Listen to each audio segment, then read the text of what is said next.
Wonderful. All right. Oh, Stephanie's great. Come on, can I hear some more greats? Wonderful. Yeah. All right, great.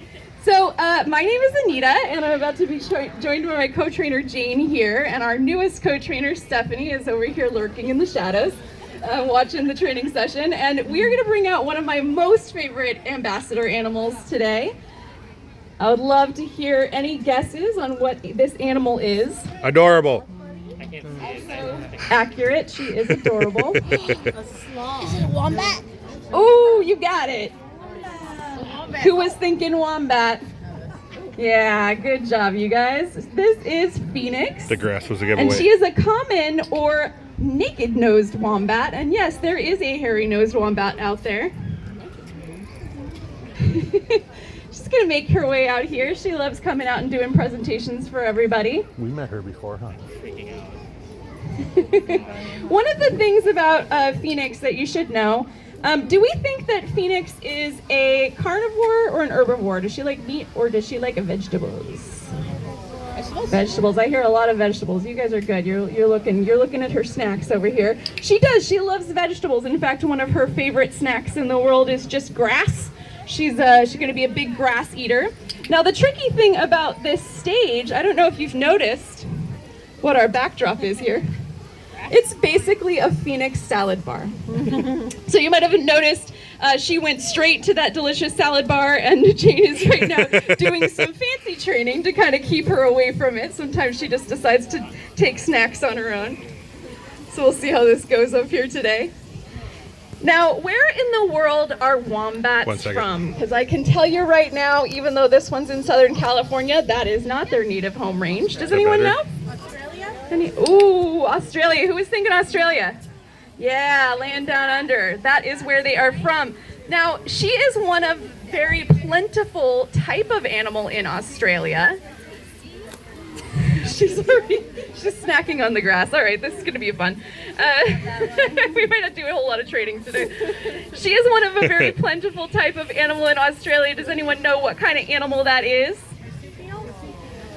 Ooh, I heard it. Go ahead and yell it out. You got it right. Marsupial. Yeah, good job, you guys. She is a marsupial. Now, let's see. Let's think about some other marsupials out there. Anybody think of any other marsupials? Go ahead and yell it out. Awesome. Koala, opossum. I love a North American marsupial. Anyone else? Kangaroo. Very good, very good. So when we're thinking about kangaroos and opossums, and we're thinking about their pouch, we imagine their little joeys kind of sticking their head up this way, right? Now, wombats are actually fossorial. Do you guys know what that means? Watch. I love big words. You guys want to learn what it means? Yeah. Okay, so where are fossils found? In the ground. Yeah, underground. Fossils are found underground. Fossorial animals live underground. So she is a ground-dwelling creature. Not going to be climbing any trees anytime soon, but she is built for digging holes. And she's probably not going to do a lot of digging out here. This is concrete, although she has tried. But you'll see her front feet there have some really nice sturdy nails on them. Now, while she's walking around, check out those back feet, because she's a little pigeon-toed, and that is for a very important reason. She is built perfectly to excavate holes and live underground. Excavator. Yeah, she's an excavator for sure. So if she lived underground and her pouch faced forward, just like all the other marsupials we're used to seeing, what would happen? Dirt in the face.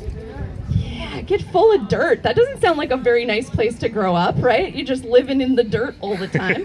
So her pouch actually faces backwards, and so she is built 100%, right? Exactly. Very crazy. Thank you. She is built 100% for that underground lifestyle. She's probably going to be at this hay for a while, so maybe only my friends up in the front can really see those back feet.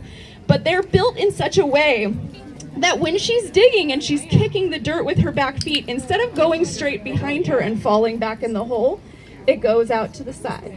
So perfect little digging excavator feet. What are some other things we might notice that could help her with her underground terrestrial lifestyle? Anybody noticing anything about her?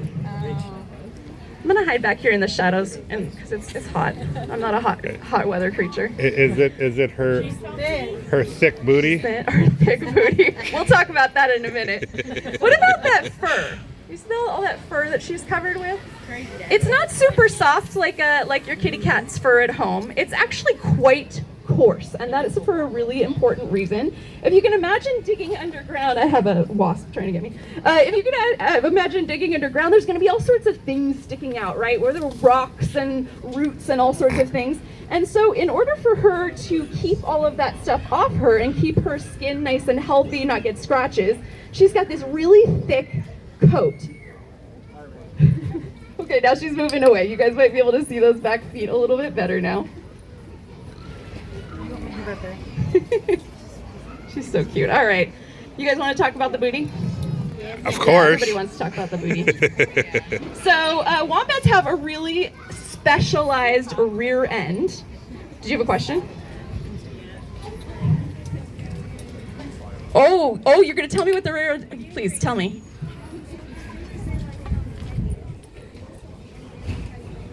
Yeah.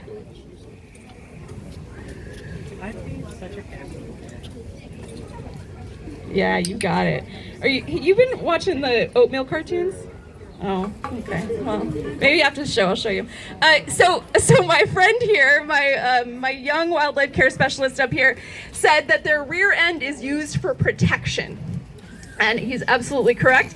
So they have this really specialized plate above their hips that's very, very hard.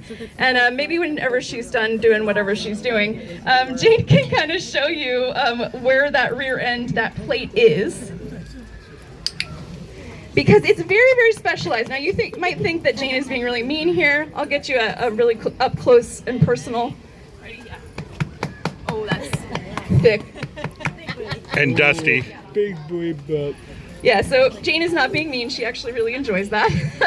So she's got this really heavy, hard plate there. Just one second. A heavy, hard plate there that's going to kind of protect her, right? So if she's living underground and a predator was coming after her, that's going to help so that she doesn't really have anything that they can grab onto, right? It's going to kind of keep her safe. Really, really hard. All right, what was your question? My comment that my cat also really likes that. Your cat really likes that? All right. Who's got pets at home that like their booties smacked? Yeah, okay, we all understand. The animals are weird, right? So she does really like that. Sometimes she'll actually solicit it. She'll kind of get into it and do a little booty dance, kind of like this. It's really cute. All right. I'm going to take a weird little trip away from wombats for a second and talk about rodents. What's one thing that we know about rodent teeth? Someone know? They're constantly growing. They're constantly growing. He's got it. Was anyone thinking that? Yeah. So we know that rodents have these really amazing front teeth that constantly grow throughout their lifetime. I think I heard someone else say that they're sharp. They constantly wear away, so they're basically perfect chisels. Fun fact, wombats also have ever-growing teeth, but not only do they have ever-growing front teeth, they have ever-growing all their teeth. Why would that happen? Why would they need that? Any guesses? Digging? Sandy roots? Yeah. Did you have a guess? To eating roots? Yeah, I think you guys are kind of on the right page here. So basically the food that they eat, the roots, that really tough grass, has a lot of silica in it, which is a really tough material, kind of like sand. And so it helps to keep their teeth healthy throughout their lifetime so they don't wear down. Pretty fun. Now, Phoenix has a pretty interesting story. You guys want to hear her backstory? She's got a little bit of a tragic backstory. It makes her very lovable, though. So Phoenix was actually born in Australia. She did come here from Australia. She was born in the wild. Unfortunately, they have a little bit of an issue in Australia, a lot of car strikes with wildlife. Just like we have here, we're always trying to find ways to mitigate that, and Australia's doing a really good job at trying to figure out ways to help that. But when Phoenix was born, unfortunately, her mom was hit by a car and she died. But, yeah, I know, it's really sad. But I have some good news, and the good news is that Australians know their marsupials, right? We have one here in North America. They have tons.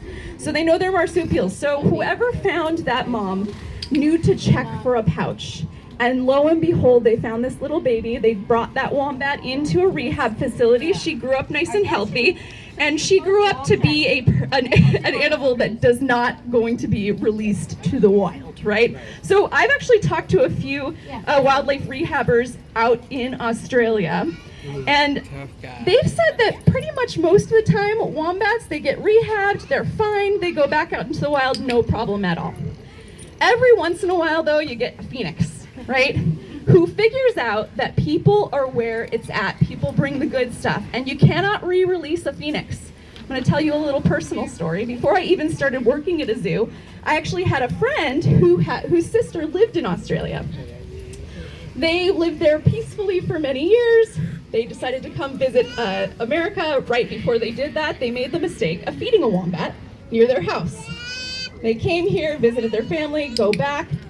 Lo and behold, their house is completely destroyed because the wombat dug up under their floor and destroyed their house, ate all their dog kibble and everything like that. So you can imagine a wombat that has already figured out where that people are great and that they have all the good stuff. They're very, very destructive, they're very strong, and they could do a lot of damage. So you don't want that animal living back out in the wild. So lucky for us, we have great relationship with a lot of Australian zoos and Australian organizations. And they said, hey, let's send her to San Diego. So we were really lucky we got to have a phoenix. She's a very unique personality for a wombat. If you ever get a chance to meet a wombat in the wild, do not walk up to it like this. They're usually pretty cantankerous. They are not kind. They are not nice. They're not going to let you womp their booty like that. They can be very, very, very nasty. And you can imagine with those sharp, sharp, strong teeth, they can do a lot of damage. So we're just really lucky that we have this unique little creature here.